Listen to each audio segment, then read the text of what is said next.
Behind me is a map of Edo, the present-day Tokyo that was produced around 1680s.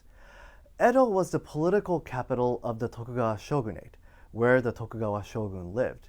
And right in the middle of the map, you can see the shogun's castle. Now, if you know a map of present-day Tokyo, you might notice that the map is oriented a bit strangely. It's in fact oriented north, west, south, and east. It is probably facing west because that's actually where the actual capital of Japan existed throughout the Tokugawa period, which is where the emperor lives, the city of Kyoto. Now, the city of Edo was divided into two major sections. One part was known as Yamanote, the high city.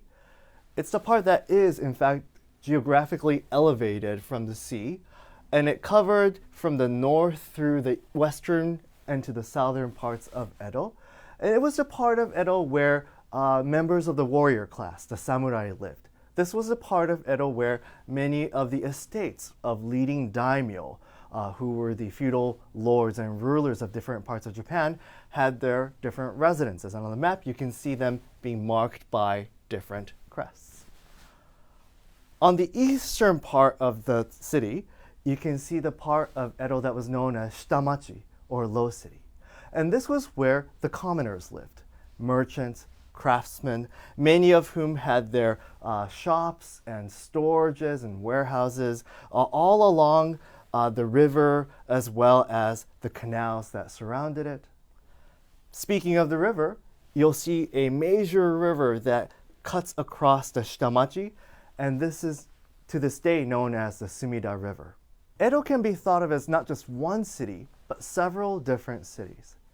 It's first of all a military city, a defensive city, especially when the shogunate began in 1603. So you had the shogun's castle in the middle, which is being surrounded and defended by a series of moats. You can see the inner moat right here, and you can also see the outer moat that are being connected to rivers small and large. Edo was also a political city. You obviously have the shogun's castle in the middle again, who ruled over all of Japan. But surrounding him were his closest vassals who directly served the Tokugawa shogun, living very close to the castle. By the year 1700, the city of Edo had a population of almost 1 million people, making it one of the largest cities in the world.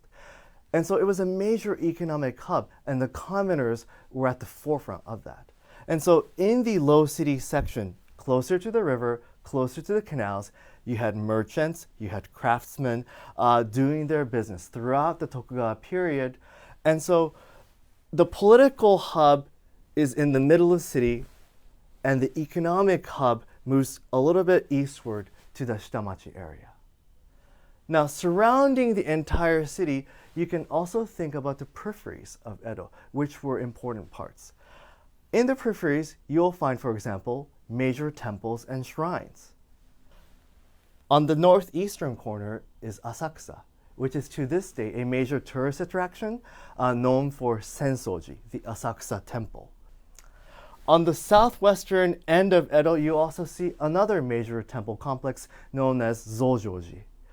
And this was a temple that was closely associated with the Tokugawa shogunate. Both the temple complexes on the northeast and southwest were placed as spiritual protections of the shogunate. There were other things that were also placed in the periphery. Most notably, an area called Yoshiwara, which you can see is surrounded by a moat system, existed, and this was the major pleasure quarters throughout the Tokugawa period, where famous courtesans from the Edo period lived and worked.